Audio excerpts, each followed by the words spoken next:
Peace, what up? This is Doc Blake with Ethereal TV, bringing you the 122nd episode of The Last Piece to the Puzzle. The motto for me is silver, gold, and cryptos equals freedom, because they are decentralized assets and they're going to play an important part in the immediate, the short term, and the long term futures. And as I'm starting to say, financial freedom, right? Spiritual freedom cannot be achieved through money or finances, and I think it's important to let people understand that, to help people understand that. I'm not saying money equals complete freedom. I'm just saying decentralized assets equal financial freedom, right? So let's take a look at the cover art, man. We got a lot going on here. We have the infinity symbol next to the word stimulus, and what does this mean? Stimulus to infinity. We're going to get into that. Not your next stimulus check or the next check after that, but nobody's talking about this right now, so I found it important to bring this to your attention to coincide with the video I did a couple weeks ago about UBI, Universal Basic Income, and I'm starting to see that come to the light, right? We're starting to see universal basic income come to the light slowly, quietly, state to state. So then we have Jerome Powell with the money printer as our background. We have a homeless person with the end is near sign. If you follow me on Twitter, on my Twitter description, it says the bum with the end is near sign, right? So go follow me on Twitter, and in the top left it says USA Today, Oregon to give money to people to low income. Then it says this is from the Sun, the 5 stimulus checks and direct payments worth up to $1,700 going out to millions of Americans. And then we have who gets the $850 main stimulus check, and these were all done within the last couple days. You see it down, it says one day ago. I think the other one's 2 days ago. So this is very new news that nobody's really talking about. You haven't heard anybody on mainstream mention these things, but I found these right on Google, so they're not hiding it deeply, they're just hiding it from mainstream right now. So we're going to get into that. And it's morning time, so please excuse me. Cryptos and coffee kind of go together. I think somebody has a YouTube channel with that. So I'm going to be taking a couple sips of my coffee during this episode so I can get it while it's still hot, okay?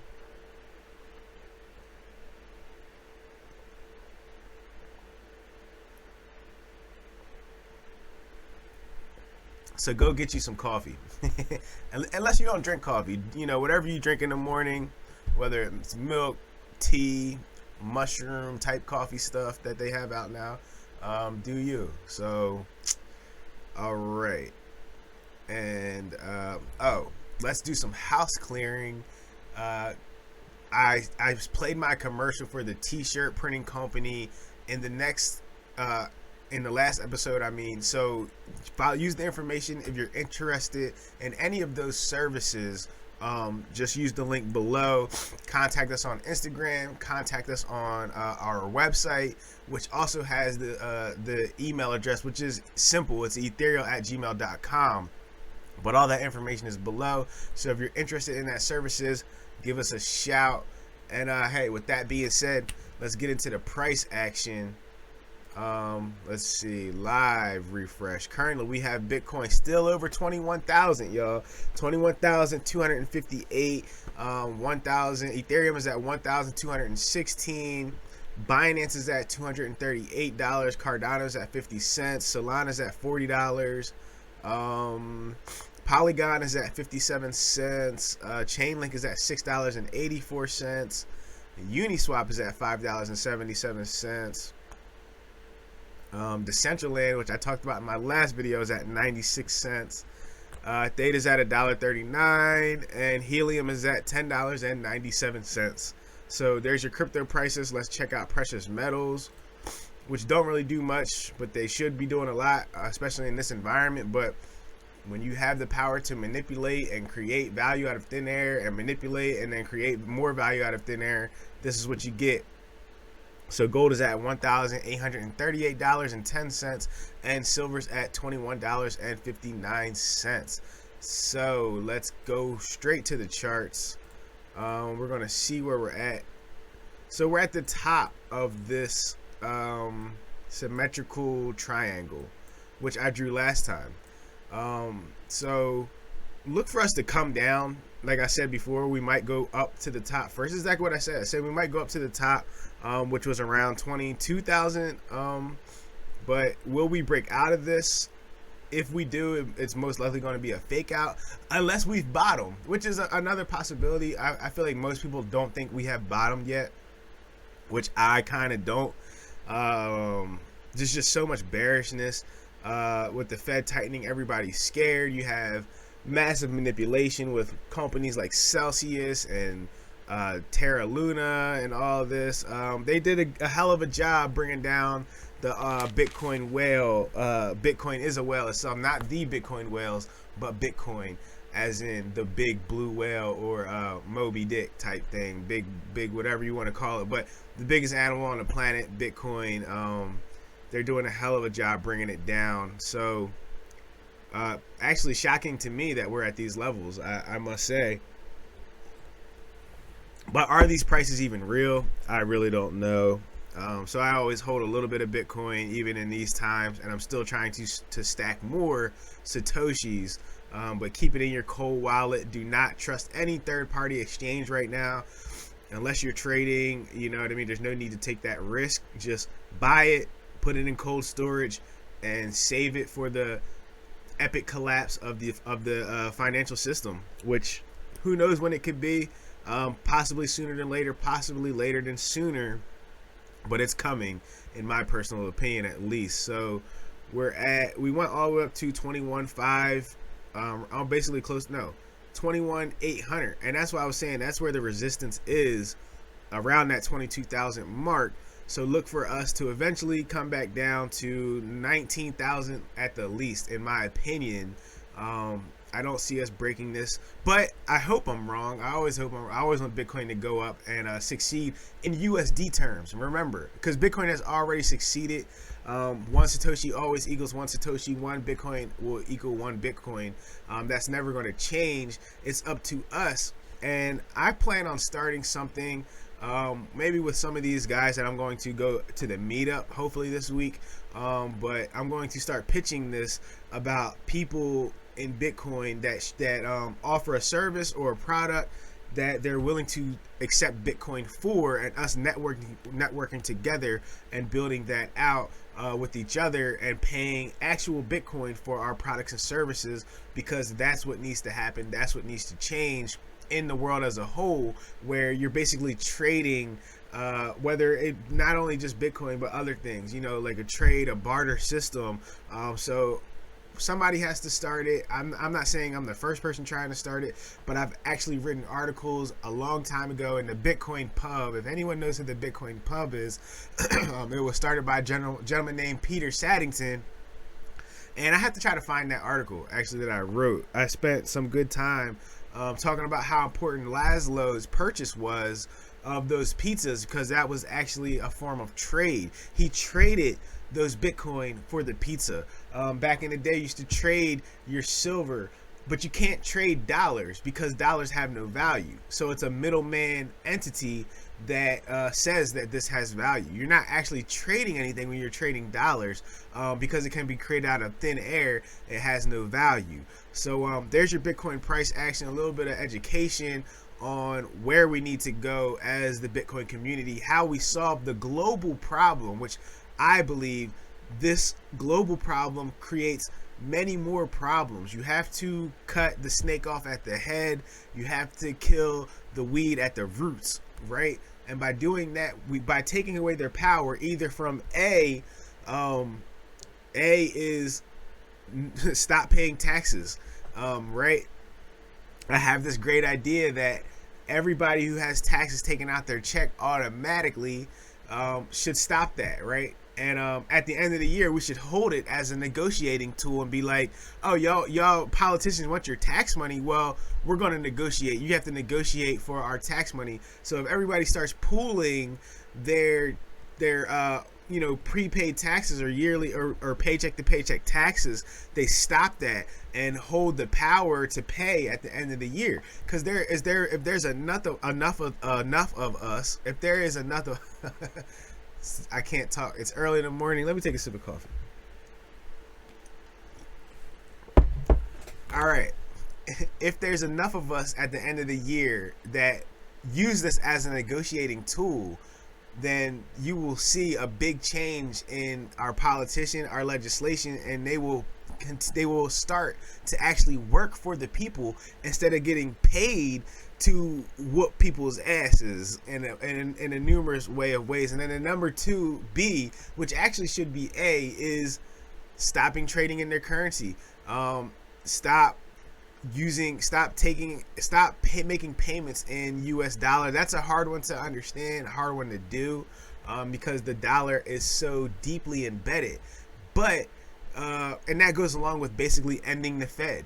End the Fed and hold your tax money at least until the end of the year, right? It's not hard.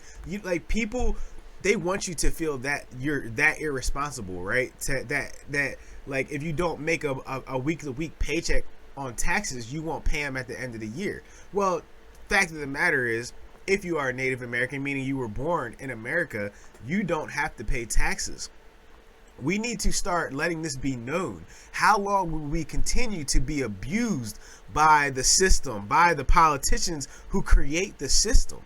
Everybody's upset about this or that. I don't want to speak specifically, but you have to fight the problem where it started. You know what I mean? And that problem is paying people to legislate you.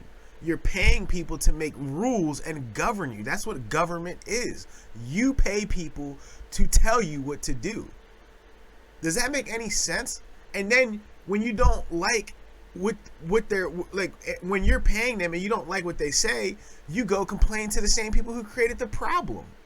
So I hope this sheds some light on where we need to go. And this is just my opinion, but it's actual, like, the art of war, like it's actual mathematical facts that we pay people to oppress us. We pay our government to not do what we want. How do so many people want Roe versus Wade to not be overturned, but it gets overturned? Ask yourself. It's because we pay these politicians. So stop paying taxes on your paycheck. I'm not telling people to stop paying in general. I'm saying at the end of the year, use it as a negotiating tool towards your politicians, towards the laws that you want, because we, the people, make the laws. We choose the Congress. We choose the people to represent us, and how we make them feel that pressure is by cutting them off. And the big one, like I said, that's the easy one. That's why I put that as A. But the big one really is going back to a barter system, going back to a trade system. So we need people to produce food. We need people to produce all types of things, because what happened is these politicians are in bed with the big corporations. So, the politicians are in bed with the person who makes the toilet paper. So therefore, you have to pay dollar bills for the toilet paper instead of being able to trade something else. So if we decentralize toilet paper and a bunch of other things, hand paper, towel paper, printing paper, we decentralize everything and create a barter system. Like, this is realistic to me. It's not impossible. Like, aren't we the generation that's supposed to be saving the world? Well, if we're going to, we need to actually talk about how it can be done. The dollar bill, fiat currency in general, has been used to oppress so many different people, so many different sects of people. It's across the whole world. It's insane. So it's insanity. This is probably going to be a long video. I'm going to edit it, but I just want you to know what's really going on, because we can fight this thing and we can fight it together, but we have to be talking about it. The message has to get out. So it doesn't make much sense to me to go complain to the same people that are oppressing you and ask them to change the rules when they just made the rule. They just told you what you can and can't do. Doesn't make much sense to me. So all right, let's get into the first article. Everything you need to know about Maine stimulus check. I'm not going to go deep into this. I just want to give you the briefing on this UBI thing, Universal Basic Income thing, is happening. It's happening right now. So what you need to do is ask your representatives of your state why you haven't received your stimulus check and other states are. Does that make any sense? How are some states getting stimulus but some states aren't? Does that even sound fair? This is what I mean, y'all. Like, this is your politicians that you pay to do their job, to help you. Are they helping you? Does this make sense that only 7 states have gotten stimulus? And I'm one of them. I'm lucky. I live in Delaware, and maybe I'll pull that one up too, just to show you another one that is giving out stimulus to people. But why is nobody talking about this? Matter of fact, while I'm thinking about it, I'm going to pull up Biden and Jerome Powell recently saying that the economy is doing great. But first, let me finish this article. In an attempt to help residents deal with high inflation costs, Maine has begun issuing $850 stimulus payments to qualified taxpayers. As of June 24th, stimulus checks have been sent to more than half of those who are eligible, and more on the way. As housing, food, and energy costs have increased, the stimulus checks will be a big help for low-income households struggling to cover high costs. So, another stimulus, y'all. Another stimulus. Get yours. Like, people should be, like, crazy right now. I mean, but not crazy in a way of going in protest. Like, there should be bands of people in states that have not got their stimulus that are going to their boss at their job and saying, don't take taxes out my check right now. Like, with authority. Like, tell them now, like, I want it to stop now. You can do that. You can tell them to stop taking taxes out your check now, as in today. Do it. Do it, and say, and use it as a negotiating tool. I mean, our system gives money to everybody except the people who need it, right? And when they give it to the people that need it, it's $850, which is a 2-month grocery trip for a full house family, right? Oh my God, I get passionate over this stuff, man, because it's just right in your face. And people are mad about the wrong things. Yeah, be mad, but use your power to change the legislation. Do not complain and get mad at the people who you voted in with your taxpayer dollars. It's not a vote. A vote does not count. Your tax dollars do. You have to cut them off at the source. They're able to live lavish lifestyles. Politicians were never supposed to be rich, y'all. They were supposed to represent the people. It wasn't a way to get rich.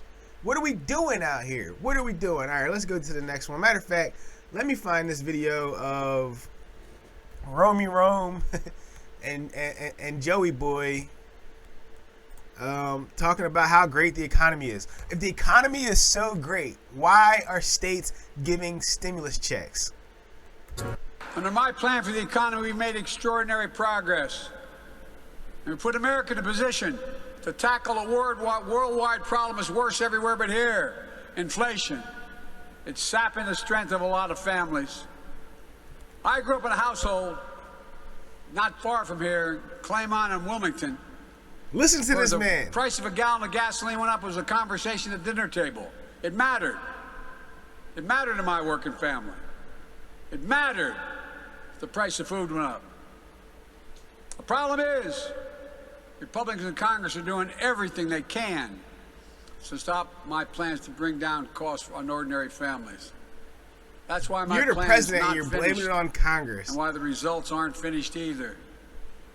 Jobs are back, but prices are still too high. COVID is down, but gas prices are up. Our work isn't done. But here's the deal. America still has a choice to make. A choice between a government by the few, for the few, or a government for all of us. Democracy for all of us, an economy where all of us have a fair shot and a chance to earn our place in the economy. My plan is simple. First, I'm doing everything in my power to blunt Putin's gas price hike. Just since he invaded Ukraine, it's gone up $1.74 a gallon. We've laid an economic foundation that's historically strong. I think this is the Now one I we're wanted moving to forward show. to a new moment where we can build on that foundation, build a future of stable, steady growth, so we can bring down inflation without sacrificing all the historic gains we've made. And that's what we're beginning to see in today's jobs report. With today's numbers, the jobs over the last 3 months have averaged about 400,000 jobs per month. That's historically robust and a sign we're beginning to shift to steady growth after rapidly recovering 600,000 jobs per month over the prior 6 months. And as we move to a new period of stable, steady growth, we should expect to see more moderation.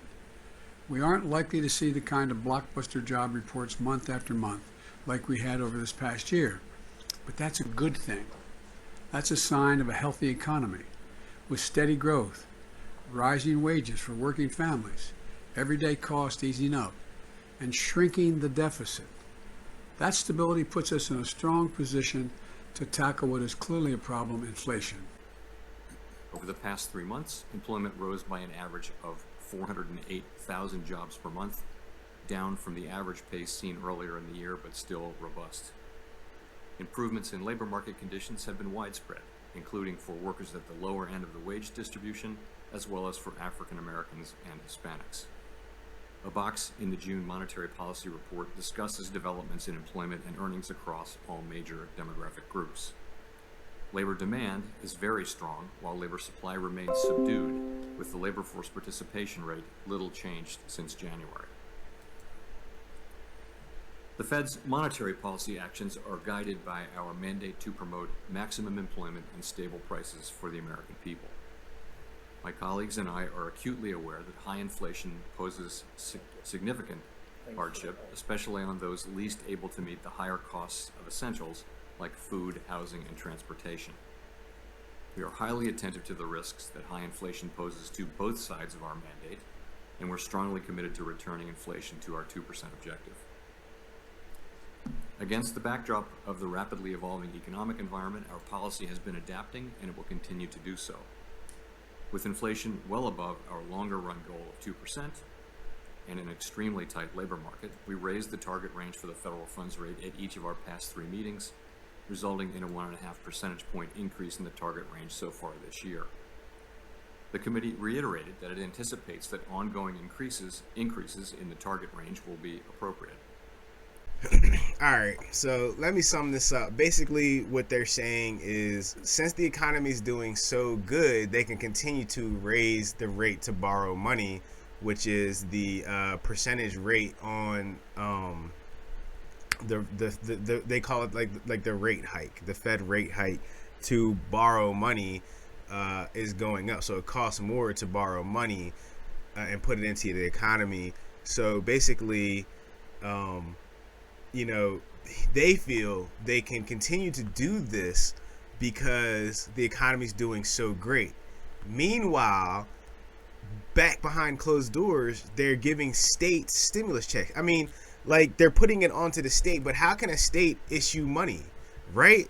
So obviously the economy is not doing great, because if it was, they wouldn't be giving more stimulus checks to stimulate the economy.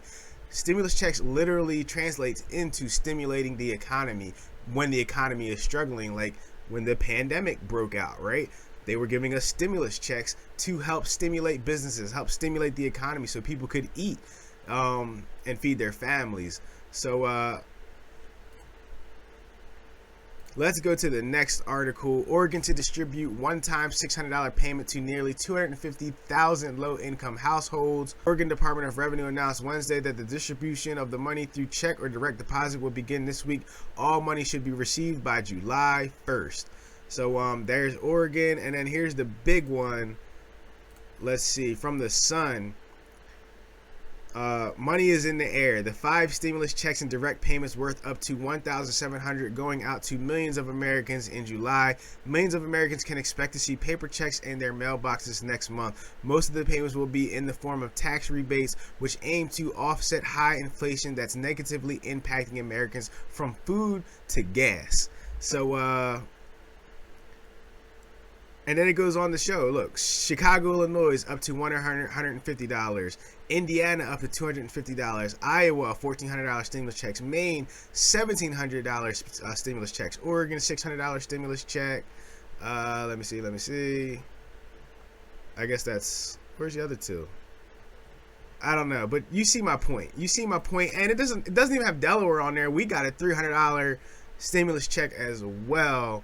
So very interesting stuff, very interesting scenario. And you just heard, Joe Biden and Jerome Powell literally saying the economy's doing great, and they blame all of the inflation on the war and COVID and supply chain. None of it has to do with the Fed creating money out of thin air, but somehow they continue to create money out of thin air, which totally escapes the people. But now we see, as I assumed, because things were going to get so bad, that you're going to start to see this universal basic income start to flow out. Now, these are just one-time payments, but prepare. And this is a horrible thing. It's not good to get this free money. I mean, it's good so that you can eat, but it's only going to push the prices of things up.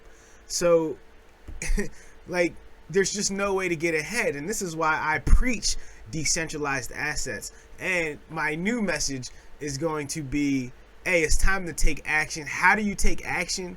You stop paying week-to-week taxes on your paycheck, or we go into the barter system. That one's a little bit more complicated. It's not, but you have to have people that can provide you with toilet paper, that you're able to provide something to trade for the toilet paper, right?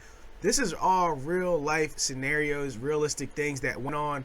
100 years ago, this is how things got done when people were trading with gold and silver and other commodities for things that they needed. So it's not far-fetched. We're not that far from it. And how long can this keep up? Because we're obviously not going to keep up with the rate of inflation. They talk about how wages have gone up. Wages have gone up, but they're not keeping up with the rate of inflation. Like, people have less money. People are tapping into their savings and all this and that, maxing out their credit cards. Look all this up. Maybe I'll do that next time, because we got to start getting into real things on this channel, not just cryptocurrency. We have to talk about the problem at hand, so people can start to adjust and start to understand why I preach about cryptos, why I preach about gold and silver, and say these things, because it's very important in this environment. Even though these things have gone down, but have they really? When everything's manipulated, when everything is the click of a button to change the price of something, you know what I mean? So are food companies even making more money? I don't think so, because what's happening is the supply chain is being cut off. China's using COVID as an excuse to shut down the supply chain. Factories are shutting down, like factories are burning up. Formula factories are burning up. It's like a big plan to wean out the people, man. And we're paying these people to do this. That's what upsets me more than anything. Everybody's still paying their taxes. Like, should we be paying taxes right now? Honest question. For the leaders that we have and the job that they're doing, how does Russia's invading Ukraine affect us? And people will go to, like, they talked about how it does, but it really shouldn't, right? If the world is always at war. Somebody's always fighting somebody. If you're a good leader and a good politician, your job is to make sure that doesn't affect the people in your country. But that's not how things operate. They use this to blame that, when it really has nothing to do with anything. Because if you go back and look, gas was surging before the invasion, like crazily surging before the invasion, and it continued to surge after. But this is all because of the Fed printing money, which now we see the Fed is even printing more money. And is it coming to you? Let me know. Is the money coming to you? Are you in one of these lucky states that somehow got the luck of the draw and somehow got to receive another stimulus check? But they're doing it according to who's hurting the most, I'm guessing. So the people in Maine, they're getting $1,750 stimulus checks. You know what I mean? So they must be hurting bad. I don't know, but Maine's economy must be dried up, in my opinion, for them to be given that much. But look for this regularly. Look for people to start talking about it as well. I'm talking about it because it's unfair. How is that fair? Think about it. Think about how it's being done now, state to state. You know, during the pandemic, it was everybody got it. Everybody got it, you know, a couple times. Now, the state to state doesn't make any sense. And also, my big question is, why are we still paying taxes when they're giving the money back to us in stimulus? Shouldn't they just cut income taxes? So we need to revamp this whole system. The people have to do it. The people have to speak out. We have to combine our forces, and nobody has to lift a finger to do it. We don't have to go with guns. We just have to cut them off from the supply of money. We have to cut them off. Understand, you're paying your politicians to oppress you and live a lavish life at the same time. People, how does that make sense? Losing my mind here, yo. How does it make sense? People have to see this. People have to start waking up. People have to say, you know, are we going to bail out the banks again when you need to bail out the people? And by that time, the dollar will be toast, because you can't just keep printing that much money and it still have value. Because why? It's a resource issue, y'all. The resources aren't there. China's not sending the goods that they once sent. Russia's not giving away its oil for US dollars anymore, y'all. This is the real talk of what's happening. So this is why I say have real resources in your possession, because, you know, once this stimulus thing started, it wasn't going to end. It got prolonged, as we saw. You know what I mean? It got cut off for a little bit until they had to restart it again, which is now. They're restarting these systems, these stimulus systems now, which to me is the dead giveaway that the US dollar is toast by design. They want this to happen on purpose because they want to starve you out, literally, and make you dependent on the government even more. But we have to change all that. We have to, you know, use their weapons against them, which is the ability to print money. We authorize that. Understand, every dollar that gets printed, we have to authorize. So we really need to take that power into our own hands and say, this politician, you're doing a good job, you're not, you know what I mean? But how we do it, we cut the snake off at the head, stop paying taxes on your week-to-week checks, start getting into a barter system, trading with each other in your communities, go around asking people, what can you trade them for? What can they offer you? We need to like start taking over the grocery stores, not in that manner, but we need to take over the places where food is exchanged. We can't have food centralized. You can't have food. This is proof that things that centralized do not work. You can't have. They said there's 4 main producers of meat in America. 4. That's a monopoly, yo. That is a monopoly. Understand what's going on. Understand the game. You need more people producing meat. That's the problem. So people need to break out of these cities. Stop living all up underneath of each other and go become producers. Go become farmers. And we have to force our legislation to do it, to authorize people to go move to some land. You can't have you can't have a country with 340 million people and 10,000 people owning 99% of the property, not producing goods. Like, yeah, they're all like that. 10,000 people are all going to be living. They're all going to have 30 beach houses. They're all going to have yachts, $1 million yachts, all off the back of, hoarding all the country's resources and making you pay for them. And this is what's going on. It's a big monopoly. Corporations in bed with politicians. Now's the time, y'all. Now is the time to get angry, but be smart about it. Go to your job. Tell them the deal. Spread the word that the only way truly to fight this is to cut off the supply to your leaders.